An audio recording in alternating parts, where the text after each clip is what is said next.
Hello everybody, this is James DeBow on Discovering Season 5, dedicated to original people as always, and we've got a new guest in today. He's straight from Barbados. He's an artist, a painter. You know, he's got a lot of talents. We're here to speak on some culture of our roots as well.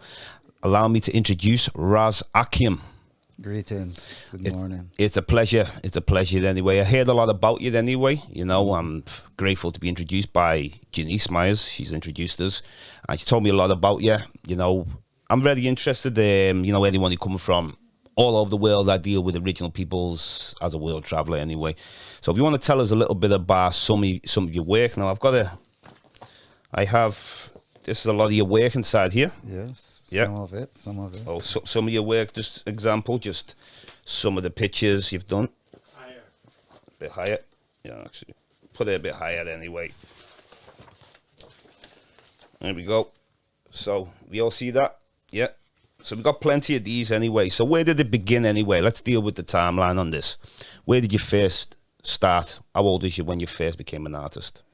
Oh, I was about 3 or 4 years old. I was no, not when I started drawing. Yeah. Right. From very early in my life, I was introduced. I had access to materials, and like any child, I like to make marks. Children often make marks. That's you give a child a pencil and he starts to scratch and do things, right? And pretty early, I recognized that I had a facility and a passion for this thing. We didn't have a library at our house, because we lived I was born into Barbados, into a post-colonial environment, right? And which says that you didn't have access to a lot of stuff, And so at school, at home first, looking at stuff in the newspaper, I realized that I was attracted to images, right? And I also, in hindsight, discovered that I was dyslexic, even though at that time, the idea of dyslexia wasn't even on the map, It's only becoming aware of that in this time, and I look back at the challenges I had as a child. I realized that, yes, I had this challenge, and that my facility for communication was really through images, more so than verbal, right? But I also had a passion for words, So I very early figured out how to create a way of retaining ideas and information, because my brain was wired differently. So I couldn't the patterns that were established that everyone generally worked through didn't work for me. I had to find a parallel way, a parallel path. And so it was through the visual expression that I found my strength. And then because I had a love for words, even though I was challenged, it became something that I had to overcome. So I kind of developed techniques and structures, personal techniques and structures, like making interconnections between things. To remember a word or something, I would connect it to something that was visual. Right? So that's how I began to learn how to articulate ideas, right? And then at 9 years old, my uncle took me and joined me in the library, the Barbados Public Library, because he recognized that I had a love for books and stuff. We couldn't afford them. I would try to read the paper from back to back because I loved information too. I was curious, right? And so I joined the library at 9 years old, the Barbados Public Library. And my first books were art books because I really loved art. So I went into the art section and I borrowed 3 books I remembered. 2 of them were on painters, one on the Renaissance, one on Picasso, right? So for the first time I'm seeing the someone who's responding to reality by deconstruction, which was the work of Picasso. At the time I didn't know that he was highly influenced by African sculpture, because I didn't have an exposure to that at the time, right? But I was so fascinated. I felt something about this work You know, there's this kinetic relationship. And I kept that book under my pillow until I was like 17 years old. You know, I used to get up every day and just look at this work. And like through a process of osmosis, more or less, you know, I sort of became Picasso. You know, I mean, the essence of his creative process. I think I say in the I had a kind of silent knowledge in terms of understanding that process. So I would secretly work, you know, and try to do this. It was that book was like religion for me, you know. And after a few years, I figured out how he did it. At least I thought I did, right? How he did it. And it gave me a confidence and a boldness, you know. And I started to just work at that. And also in school, because I had a sort of an organic facility for the creative process. You know, I had this muscle memory in my hand that when I make certain marks, I had the ability to do that over and over again. I could record very easily. And I knew this because people said it. You know, I would be drawing pretty innocently and people would say, you're good. You know, you're amazing. At school, all my friends would ask me to draw for them. In biology classes, I would do all the diagrams for my fellow students. I would work with, they would give you, in art class, they give you something called plastiline. It's a kind of clay that had oils in it to make it more pliable and malleable. And I would, you know, pilfer some and take home and make stuff with it. When the rain fell and we didn't have access to materials, we would go into the yard and we would take mud, you know, the wet mud, and make stuff. Yeah. At the sea, we make sand castles on the beach. And so art was ever a part of my life. You know, when you said before, did you say you suffer from dyslexia? Yes. But you didn't know what it was back then? No. It's only in hindsight I realized that's what was happening to me. So because my son, my second son, had this challenge, and then that's when I had to deal with it. Because see, being an artist, I mean, being a writer, if you got dyslexia, you know, you're going to have a bit of trouble, aren't you? Mm-hmm. Now, an artist with dyslexia, see, I've never really compared anything like that. So, does that make a difference, or does that, would you say, dyslexia? I some think people it actually say help because it did help. Yeah, because more of an imagination. Would you say? Right. Exactly. I get it. Yeah. Right. Yeah. Because you see, our art doesn't necessarily have to be predicated on a linear narrative. You know. Yeah. Right. It is visionary. It is conceptual. Right. So you can create parallel realities. You know. So and that's the thing about it. It is the space of the imagination, you know, and that world, that parallel world, was always very interesting to me, you know. So I lived between two spaces, and that was facilitated by my dyslexia, really. Yeah. You know, because both were real. Do you have a business? Is this your business anyway? What you do? Yeah, that's all I do. That's my profession. Yeah. I write too. You write also? Yeah, I actually, I was a teacher. Okay, what? You know, because I won 2 scholarships. I after I left school, I wanted to be an architect. I loved architecture, yeah. Because form was always important to me. Definitely. You know, right? And architecture, I gravitated towards that pretty easily because design was very strong, you know. Yeah, because it's so basically the images become more stronger. Yeah, I'm very image based. Yeah, yeah. But right? I have an indelible visual. You're very visual. Yeah, I'm visually oriented. Yeah, yeah. Right, but over the years, I've also learned how to engage other faculties, you know, and especially, and so all my sensory faculties became alive and awakened through the creative process, you know. And then I discovered I had a talent for words because I spent a lot of time, because of my dyslexia again, you know, that was a deficit for me, right?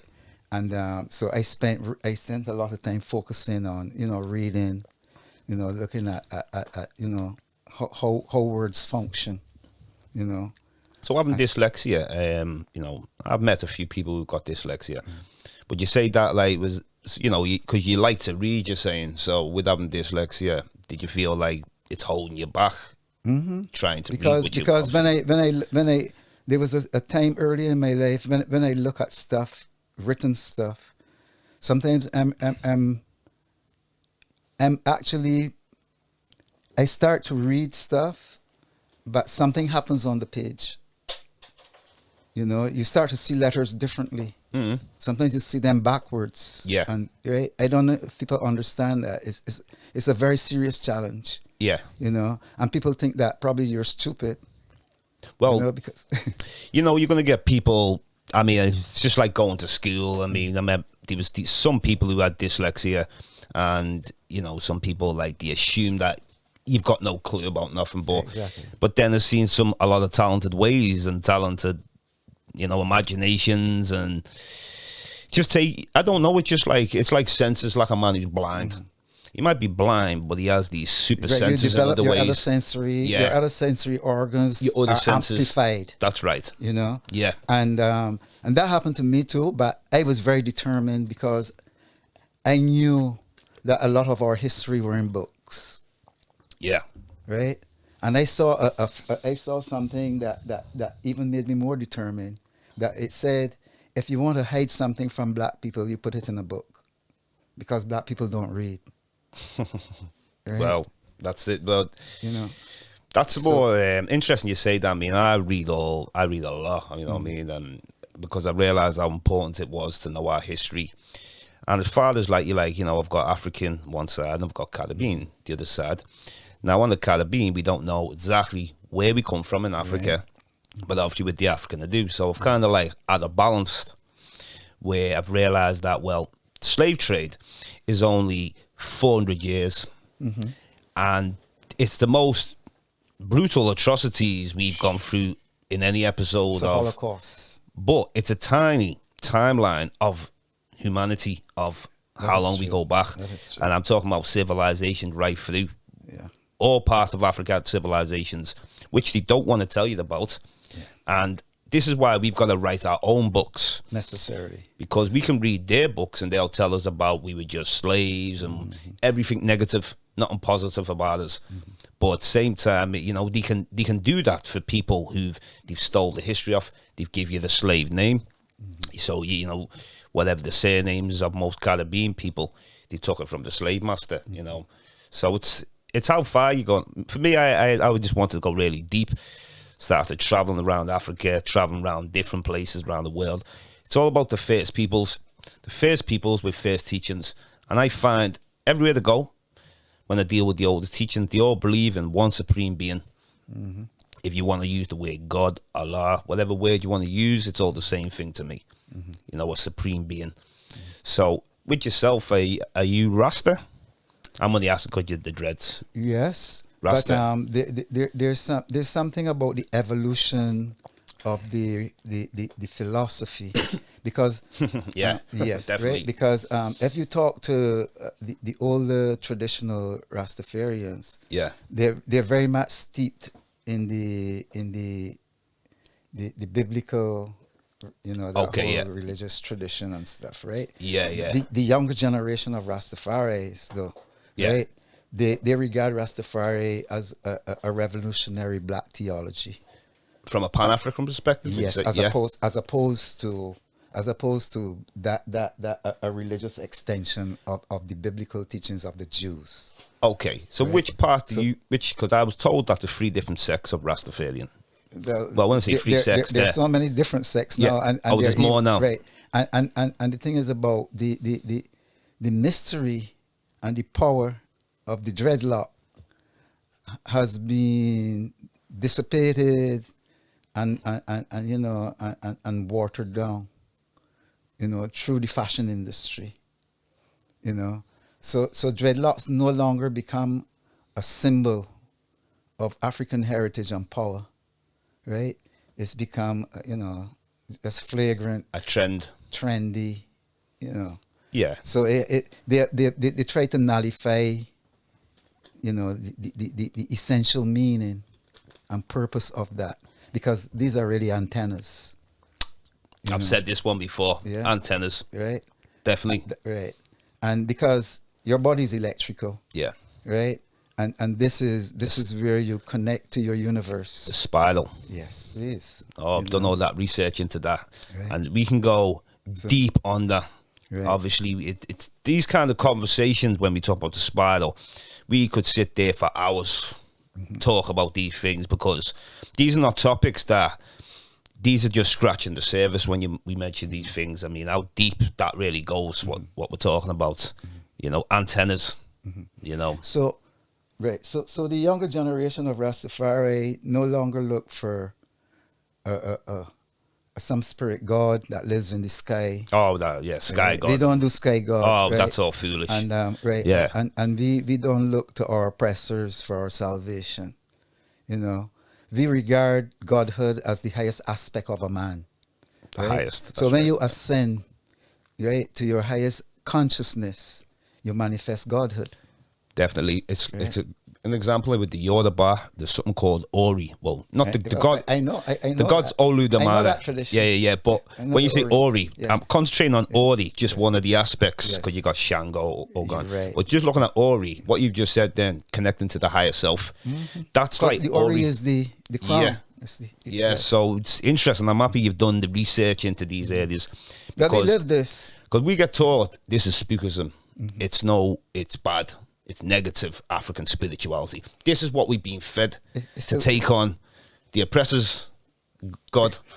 Yes. You know what I'm saying? Yes. So I'm pleased that you're true Pan-African, I can see. Yeah, we're closing know? that circle, man, because Definitely. we're tired of the oppressive information that we get. Yeah. Right, and the misinformation and that's all part of the conditioning, and it's a problem we have everywhere where Black people live. Everywhere. Right? Because the conditioning has been so almost complete, you know. Yeah. And that we have no notion of who we were, you know. It's the been people that I stolen. regard highly are the Moors. The Moors are still very much centered. Oh, we speak on the Moors the other day. Yeah, and the Moors are fascinating peoples, you know. Yeah. And this is a missing link, you see. Yeah. When I was listening to Dr. Ben Yoshi 'Cause- Ben Yakinen, Oh, you know Ben. Dr. Ben, always. I know the grandmasters. This is why I can bring this information. Okay. I've had to. Let's talk. So with Dr. Ben Yoshi Ben Yakinen, yeah, he said that he didn't understand African history properly because there was a missing link.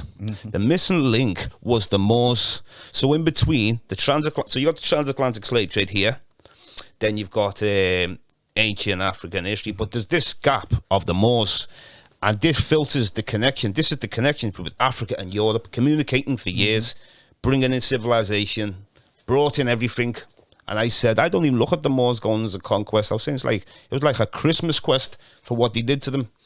You know, using the Dark Ages, and we brought you out of that. Exactly, because I mean- Europe is Spain is about to. The Europeans had this concept that the world is flat, and if you travel, you're going to fall over the edge of the horizon. Yeah. Right, which is an illusional thing because the horizon don't really exist in actuality. You know, it's about perspective. It's where you are. Even navigators. Right, exactly. But the Africans, when Columbus had the ideas, he pretended they were his ideas, right?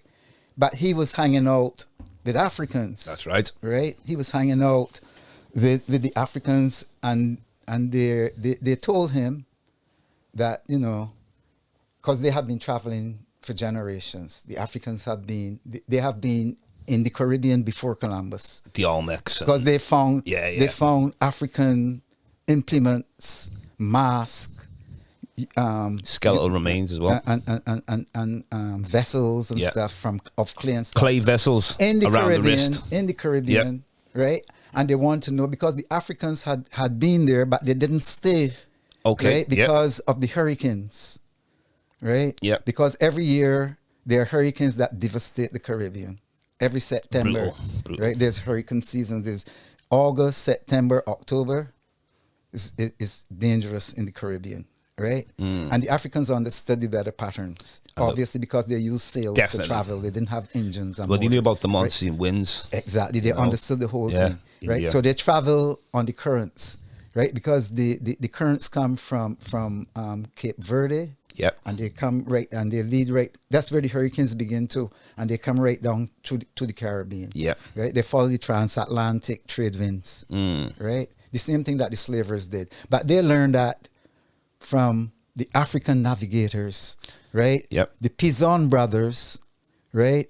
Who used to deal with the African. They were from Portugal, and they taught Columbus how to navigate, because he wanted to know how they could know this. And they told him, we live in the desert.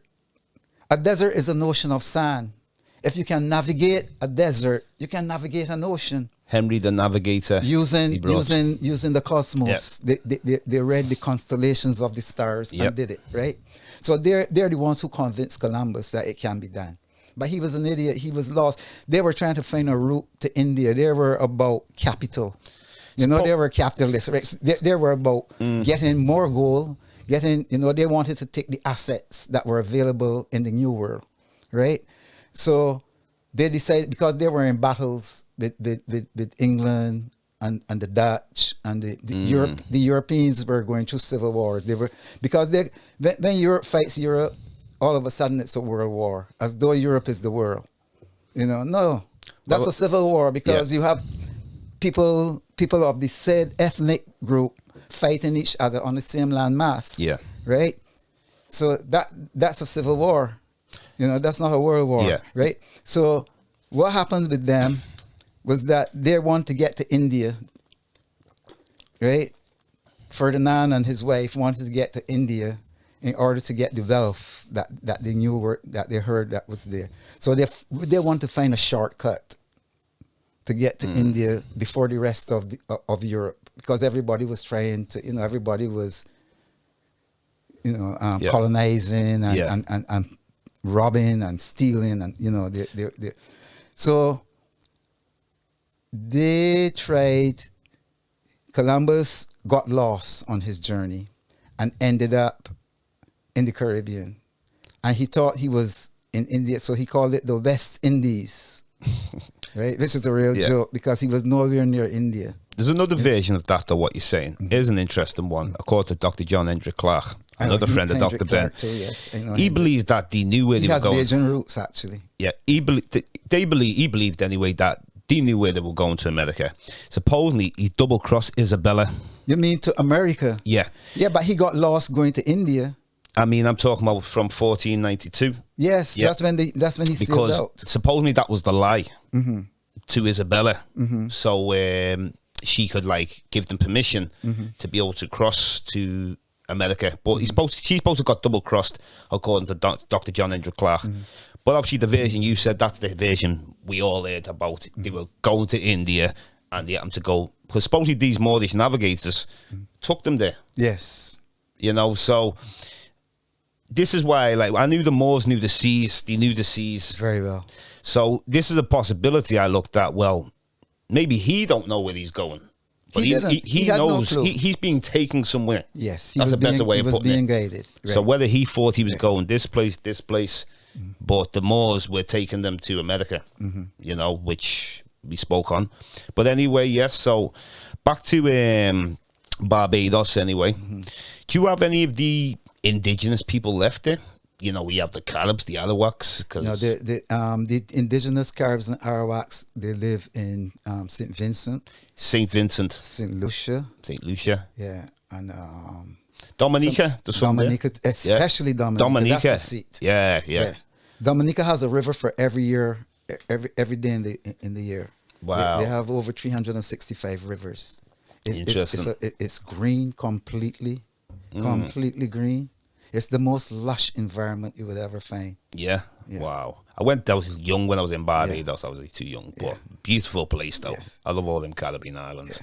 Yes. So, do you travel yourself? I've traveled a bit. Yeah. Pretty extensive. Oh, great! I love that traveling. Where's some of the places you go? Through my art, my art took me to quite a few places. I've been all over North America. I've been over here. Yeah. Right. I've been throughout the Caribbean and South Africa. Yeah. Right.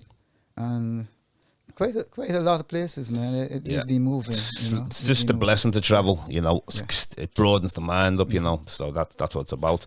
So what would you find South Africa? Because that's the reason why I brought it that, because even though it's Africa, you know, it's a funny type of Africa. Yes, it's You know very what I'm saying? strange, you know. One of the things about South Africa I found is like, again, you know, the younger generation is very different than the older people. There were a lot of apologetic Negroes there, man. I mean, like, you try to talk about, you know, the history and you know, they don't want to deal with that. Really damaged, though. You know, I mean, you have the coloureds, then you have blacks. They're broken. There's all these different they're very castes, broken, isn't it? you know. The white folks did a real job on us, man. Big job. You know. And this is the chains on really the brain hurt. still. I went into Soweto, man. I stood in the middle of Soweto and water just ran down my eyes. You know, Yeah. I mean, I went through a period of time when I was growing up. I used to be an angry person sometimes, where I'm thinking like, well, you know, all this what we've been through. Then when I went to Gambia about 2014, I remember I went to the Kunta Kinte Island. Mm-hmm. From that time, that's when I realised I'm not interested in the slave trade. When I say not interested, I'm aware of it. I've studied it. But you don't want to be stuck there. I don't want to be stuck there, because the effect of it, even though we free from these chains now, the shackles are still on the mind. But I'll tell you something, though. Yeah. I don't think we can just walk away. You can't forget You know, about it, because the damage is there's hard. so many scars. But because the psyche of the African in the diasporic space right now is still very fractured. It's still very Colonialism's in a the big thing. process of healing. Yeah, because colonialism is an ongoing process. Ongoing. You know, it just changes. They just change methodologies. Yeah. Right. And but they're still very much about control. You know. Yeah. They still want to be the ruler in the house of the rising sun, according to Bob Marley, you know. I think it's one of those things, though, just like you were talking about the antennas before, and connecting to the universe. Yes. Because Their rule is going to be, it's not going to last forever, the rule. And they wasn't ruling from the beginning. You know, it was the original people. We were everywhere around this planet. So, you know, just like cycles, we knew about cycles and many different cycles. And, you know, you see when the Yoruba paint themselves white, and you see the Aboriginal paint themselves white, imitating ghost, because they see white represents death. And if you notice, when black people entered this country, they flipped it and said black represents death. Right. So everything that we said or did, they'll make it negative. We can bring spirituality. They'll take it, make a religion or some sort of thing out of it, and throw it back to us. We take it on, and then we're stuck. Yeah. You know, back to what you were saying before about the savior. You know, Yeah. are we going to get out of it? If I avoid you know? religion because it was so complicit in the process, right, of indoctrinating us and keeping us fixed in that subservient state, right? I think it's time to get up off our knees. That's because when you kneel down to prayer, you still have to get up and manifest it. True. You know. Yeah. Right. So I don't understand the purpose of this, you know, spending all this time praying. You get up in the morning, you kneel down, you pray to this entity or something like that. And then you, the individual, have to get up and manifest this thing that you're asking this entity to provide. And then you give this entity the glory for something that you actually realize yourself. Lost touch with nature a lot, though. You know, when we were talking about prayer, you know, if you could get people chopping down a tree, and you give thanks to it. You know, speak to the tree. Prayer is action, man. Yeah, speak. You know? Well, that's it. And you You plant another tree. That's what Right. you're supposed to do, isn't it? Yeah. You know, so.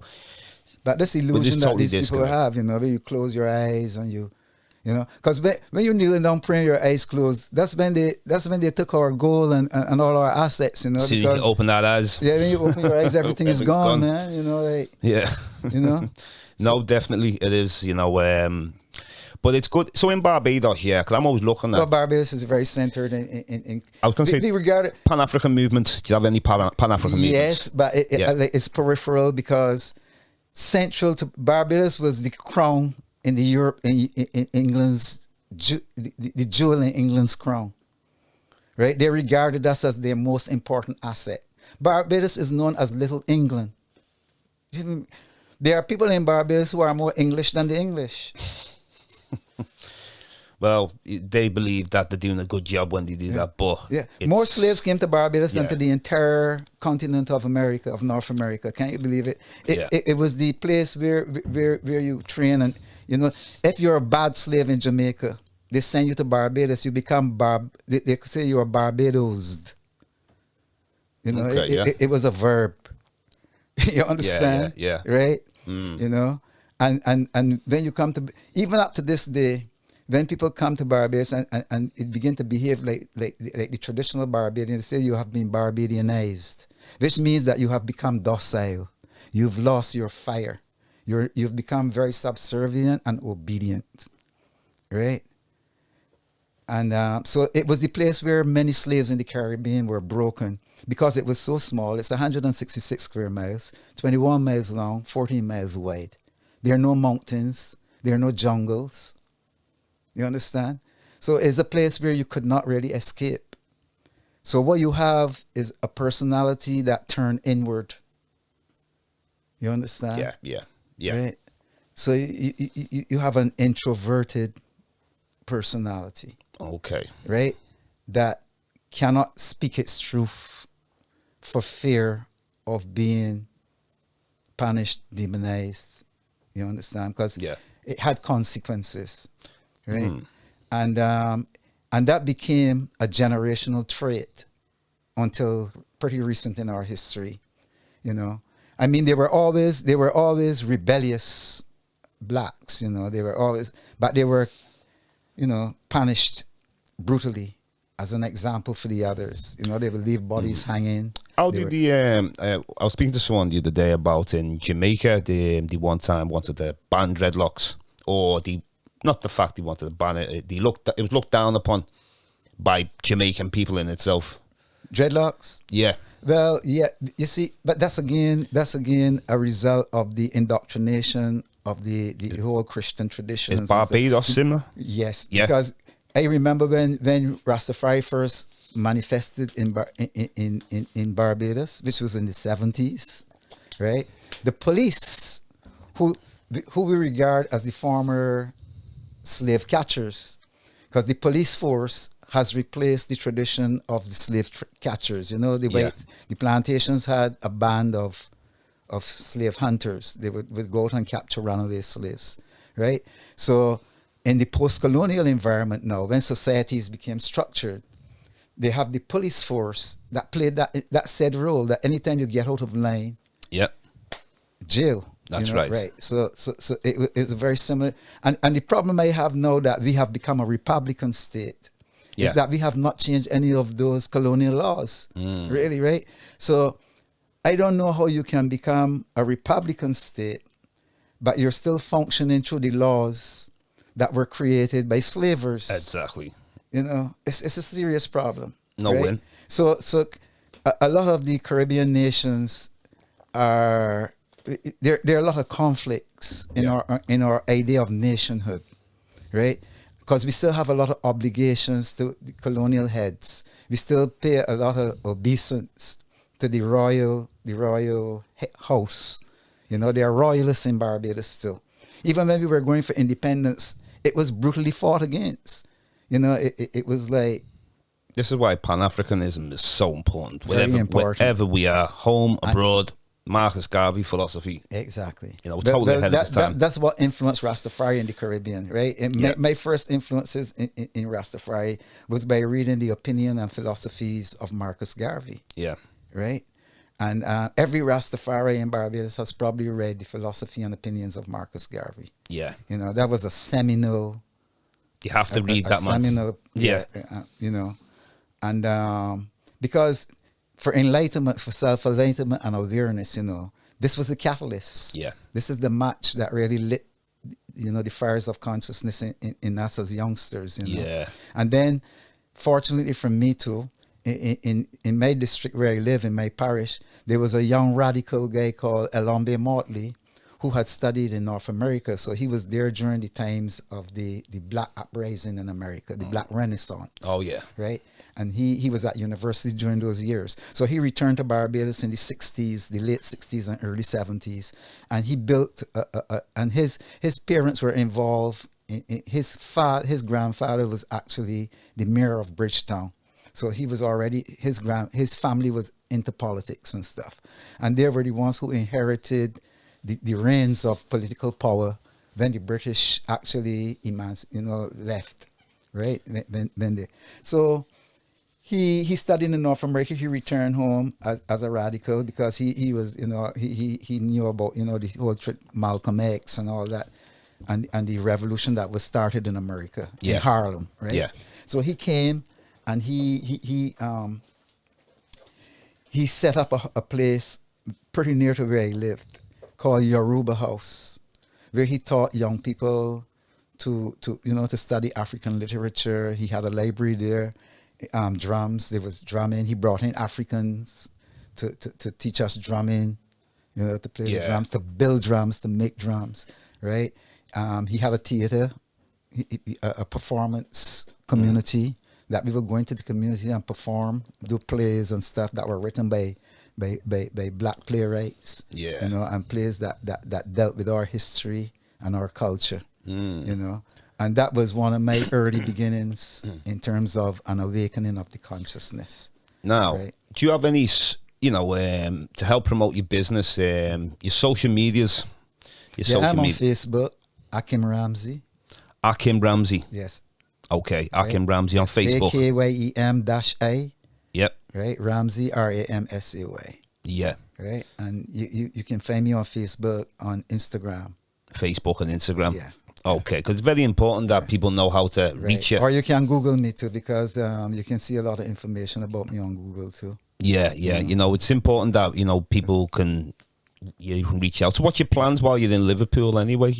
How long are you here for? Well, I'm presently about to do some research for a project that I'm going to complete in Scotland.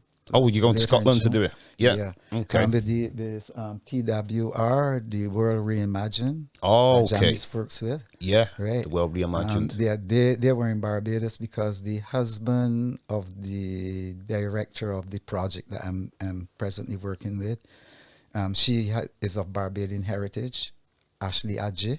She's married to a Ghanaian architect, a very well-established and renowned young architect who built the Museum of African art, African and American art in Washington. It was recently opened, maybe a couple of years ago, during the tenure of Obama. Yep. Yeah, it's a brand. You didn't see that museum? No. It's dedicated to Black culture and Black art. Oh, amazing. It's strictly Black. Yes. Musicians, anything to do with Black culture and creativity is in that museum. Wow, amazing. Yeah, everything. That's amazing. Yeah. And it's interactive. Yeah, we need it's more an of that interactive everywhere. Museum. These are things we need. And the design is incredible because it is based on African traditional structures. It is not like the European architectural stuff. This guy has a very peculiar vision, a very unique vision. And our Prime Minister, which is the first female Prime Minister too, our first female Prime Minister, Mia Motley. Yeah. Right. She invited him to come and build a shrine on a slave plantation in Barbados that has the greatest retention of